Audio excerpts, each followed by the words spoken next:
नमस्कार, स्वागत है आपका। आप देख रहे हैं न्यूज स्टेट बिहार झारखंड। मैं हूं आपके साथ संजय यादव। सीएम नीतीश कुमार 2 दिन के दिल्ली दौरे पर हैं। सीएम ने सदैव अटल जाकर अटल जी को श्रद्धांजलि दी। सीएम विपक्षी दलों के नेताओं से मुलाकात करेंगे। विपक्षी दलों के नेताओं से मुलाकात के लिए अटल जी की पुण्यतिथि का दिन चुनना कोई नया सियासी संदेश है या फिर कोई नया प्रयोग? देखिए आप। मौत से ठन गई। जूझने का मेरा कोई इरादा न था, जूझने का मेरा कोई इरादा न था, मोड़ पर मिलेंगे इसका वादा न था, रास्ता रोक कर खड़ी हो गई, ये लगा जिंदगी से बड़ी हो गई।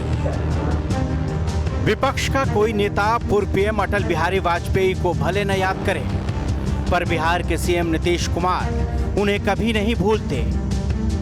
आज भी वो उनका गुणगान ही नहीं करते, बल्कि ये कहें कि अटल जी बीजेपी नेताओं से कहीं अधिक नीतीश के ज़हन में रहते हैं। शायद यही वजह रही कि वाजपेयी की पुण्यतिथि पर श्रद्धांजलि अर्पित करने वे दिल्ली पहुंच गए। उनसे बहुत ज़्यादा वो इतना प्रेम करते थे, इतना हम लोग उनकी इज्जत करते थे और हम कभी भूल नहीं सकते हैं उनको। हमेशा उन्होंने किस तरह से कितना काम मुझको दिया और किस तरह से हमने किया और किस तरह से हमको सब कुछ करते थे, प्रेम करते थे, सब कुछ करते थे। और अटल जी की समाधि पर जाकर सीएम नीतीश का श्रद्धांजलि अर्पित करना कई रहस्यों को जन्म देता है, खासकर तब जब अटल बिहारी वाजपेयी की पार्टी बीजेपी के नीतीश अब कट्टर विरोधी हो गए हैं। सच तो ये है कि नीतीश को बीजेपी से नहीं बल्कि उसके 2 नेताओं पीएम मोदी और अमित शाह से परेशानी है। अक्सर उनकी जुबान से बीजेपी और अटल जी की चर्चा होती रहती है। बीजेपी की भी कमोबेश यही स्थिति है। बीजेपी को भी नीतीश कुमार का मोह छूट नहीं रहा है। ऊपर से चाहे कितना भी हमला करें, नीतीश को बीजेपी भूल नहीं पा रही है। स्वाभाविक है, उनके ऊपर बहुत आशीर्वाद था। मुख्यमंत्री अटल बिहारी वाजपेयी जी ने बनाया था, भाजपा ने बनाया था। ये याद करेंगे तो ज्यादा अच्छा लगेगा। विपक्ष के नेताओं से भी मुलाकात करेंगे। देखिए, कोई इस देश में क्या फर्क पड़ता है कि नीतीश जी किससे मिलते हैं।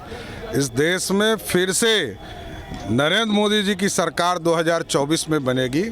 नीतीश जी से बिहार संभल ही नहीं रहा है तो देश की बात कहां से आए। अब नीतीश बाबू दिल्ली जा रहे हैं तो जाएं। लालू जी तो कह ही दिए कि अब आप दिल्ली जाइए, मतलब बेटे के लिए गद्दी छोड़ दीजिए। नीतीश बाबू दिल्ली जाए, बम्बई जाए, जहां जाए, 24 में देश ने नरेंद्र मोदी को पुनः तीसरी बार और प्रभावी बहुमत से प्रधानमंत्री बनाने का फैसला कर लिया है। बारात सजाने जा रहे हैं, दूल्हा कौन है पता ही नहीं है, तो ये बिना दूल्हे की बारात सज रही है। अटल जी अजात शत्रु कहे जाते थे। आज नीतीश कुमार जो भी कुछ है उसमें भारतीय जनता पार्टी और अटल बिहारी वाजपेयी का सबसे बड़ा योगदान है। अटल जी ने उनको रेल मंत्री बनाया, अटल जी की सरकार में लंबे समय तक मंत्री रहे।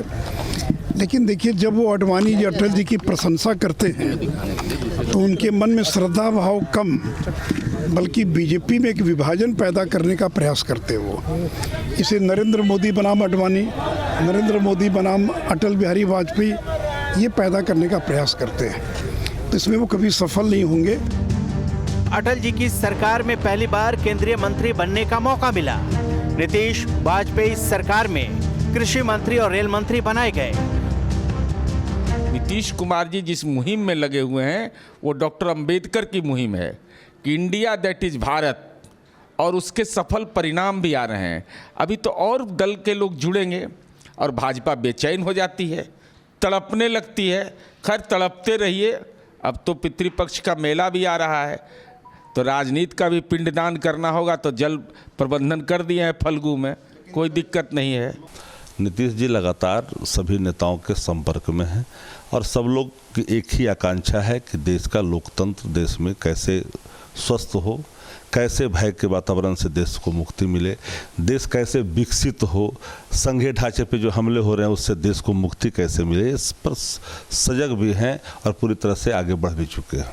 हमारे देश की परंपरा में, हमारे देश की रिवायतों में, जिसको भारतीय जनता पार्टी समझती नहीं है, उल्टा पुल्टा काम करती है। हमारे देश की इस परंपरा रिवायतों में आप किसी से व्यक्तिगत तौर पर पॉलिसी के लेवल पे मुखालिफ हो सकते हैं, लेकिन उनकी डेथ हो गई है तो उनको श्रद्धांजलि देना या नमन करना, हम लोग अपने व्हाट्सएप पे नमन लिखते हैं ना, तो ये तो हमारे देश की जो आधारशिला है वो उसका प्रतीक होता है। इस पे किसी तरह का सवाल नहीं ढूंढना चाहिए। 2024 में चट्टानी एकता के साथ हम लोग भारतीय जनता पार्टी को हराएंगे। अटल बिहारी वाजपेयी के कहने पर साल 2000 में बीजेपी ने नीतीश को समर्थन दिया। बीजेपी के सहयोग से 3 मार्च 2000 को नीतीश पहली बार बिहार के सीएम बने। हालांकि वे सिर्फ 7 दिन ही सीएम रहे। अटल जी के न रहने पर भी नीतीश कुमार के मन से उनकी स्मृति नहीं गई। उनके मन से न अटल बिहारी वाजपेयी बाहर हो पाए और न बीजेपी। किसी न किसी बहाने दोनों उनकी ज़हन में बने रहे। क्या संयोजक नीतीश कुमार को बनाया जाएगा? चूंकि लालू प्रसाद यादव भी दिल्ली पहुंचे थे तो लंबी बातचीत राहुल गांधी से हुई थी। 31 और 1 को जो बैठक हो रही है, इसमें क्या संयोजक की नामों की घोषणा होती है, क्या वो प्रस्ताव रखा जाता है, सबसे बड़ा अहम यही होगा। वीडियो जर्नलिस्ट भरत शर्मा के साथ अमित चौधरी, न्यूज स्टेट, दिल्ली।